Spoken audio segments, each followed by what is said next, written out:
warahmatullahi wabarakatuh. Waalaikumsalam warahmatullahi wabarakatuh. Terima kasih untuk ibu-ibu semua sudah meluangkan waktu di sore hari ini. Di sini kita akan membahas tentang sesi yang ke-10, langkah yang ke-2. Kemarin kita sudah membahas yang pertama ya.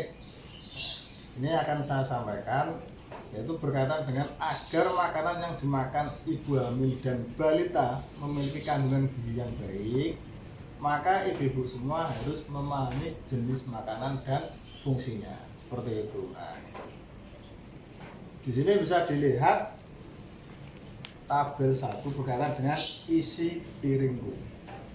Bisa dibaca apa betul Bu? Bisa ya? Nah, sakit ya?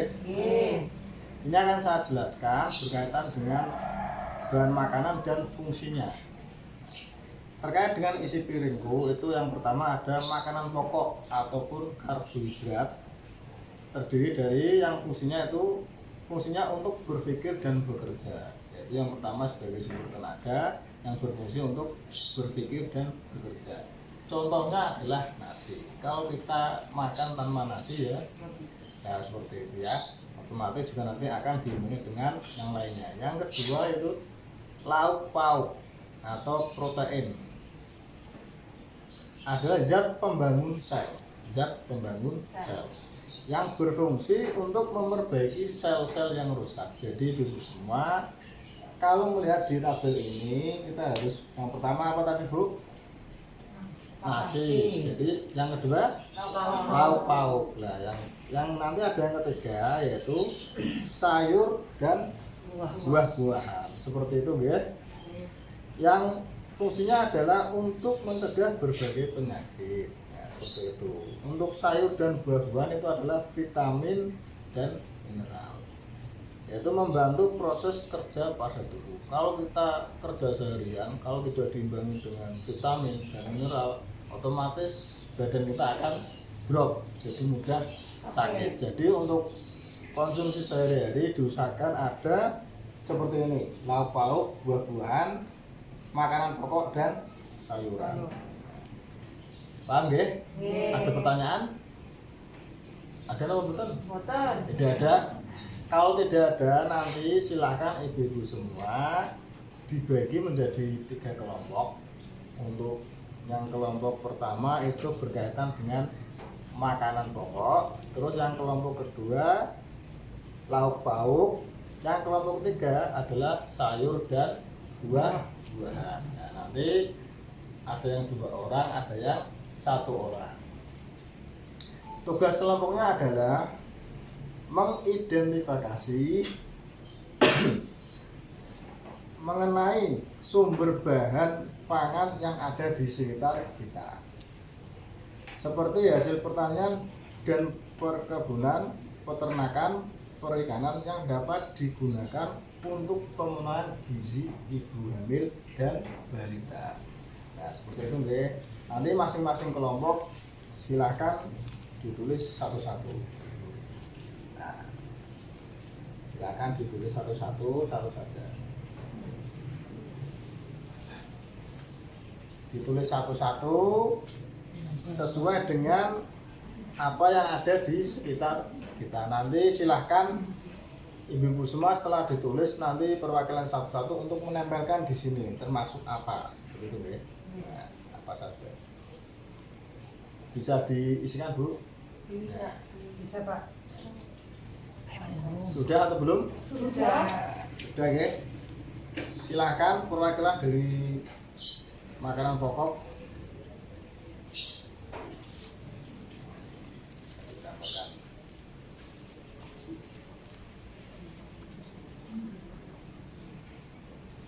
Bawahnya aja loh.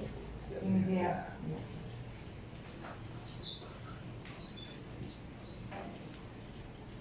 Yang kedua. Ini ketanaman gue sini. Kudune loro lagi.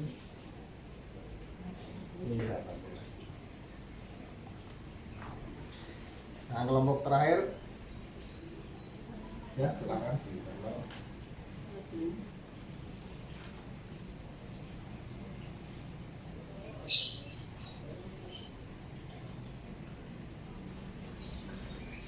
Sudah ya? Oh ya, tambah sini. Ditempel Bu. Caranya dipropok.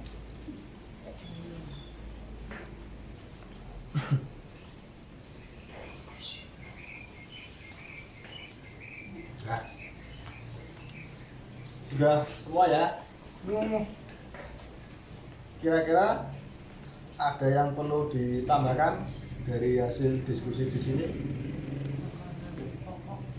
Ada apa tidak? Cukup? Cukup lah Mas. Nah, kalau cukup, saya ucapkan terima kasih kepada ibu-ibu semua karena sudah mengisi yang ada di sini. Terus yang selanjutnya, makanan yang dikonsumsi oleh ibu hamil harus memenuhi gizi seimbang. Paham ya? Iya. Seperti yang ada di dalam isi piringku seperti ini. Nah, jadi ibu-ibu semua kalau makan itu minimal ya harus ada yang pertama lauk pauk, nasi, terus sayuran dan buah-buahan. Agar apa Bu? Agar gizi kita terpenuhi. Karena apa? Kalau gizi kita tidak terpenuhi, nanti kita mudah sakit. Nah, seperti itu ya. Terus di sini tadi saya akan menyampaikan 10 pesan menu gizi seimbang. Nah, 10 pesan menu gizi seimbang. Yang pertama, syukuri dan nikmati aneka ragam makanan. Nah, kita harus bersyukur atas apa yang kita makan dalam kehidupan sehari-hari. Nah, seperti itu, nggih. Yang kedua, banyak makan buah dan sayur. Jadi kita semua meskipun tidak bisa membeli buah-buahan dan sayur-sayuran, di sekitar kita bisa kita manfaatkan. Nah, contoh ditanami pisang. Nah, apalagi sekarang ada bansos Bu, setiap bulan dapat toh Bu. Nah, seperti itu. Nah, ada buahnya juga kan, ada sayurnya. Nah, alhamdulillah Bu. Terus biasakan mengkonsumsi lauk pauk yang mengandung protein tinggi.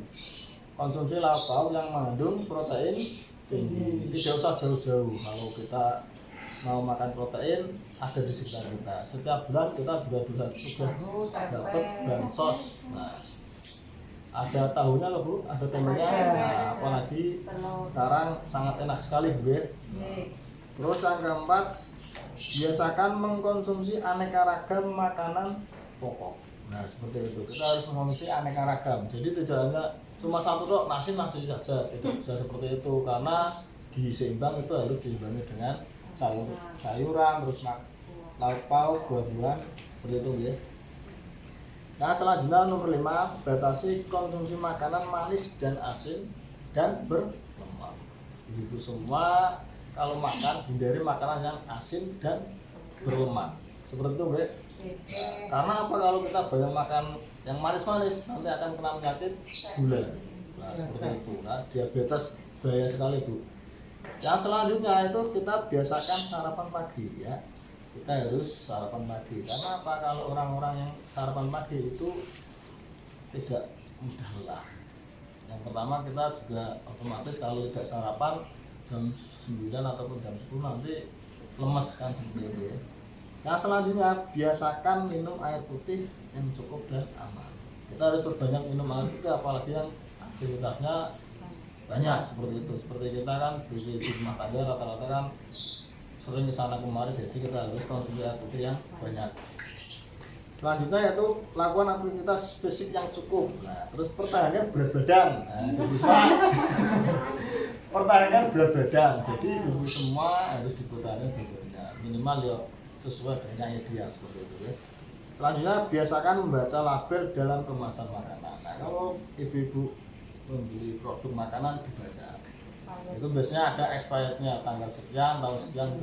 Yang terakhir, cuci tangan pakai sabun dengan air bersih dan mengalir. Jadi ibu semua kita harus terbiasa mencuci tangan pakai sabun dengan air mengalir. Paham ya? Ada pertanyaan? Kalau tidak ada, saya rasa cukup sekian. Terima kasih. Kita ketemu lagi bulan depan ya. Seperti itu, terima kasih. Saya akhiri. Wassalamualaikum warahmatullahi wabarakatuh. Waalaikumsalam warahmatullahi wabarakatuh.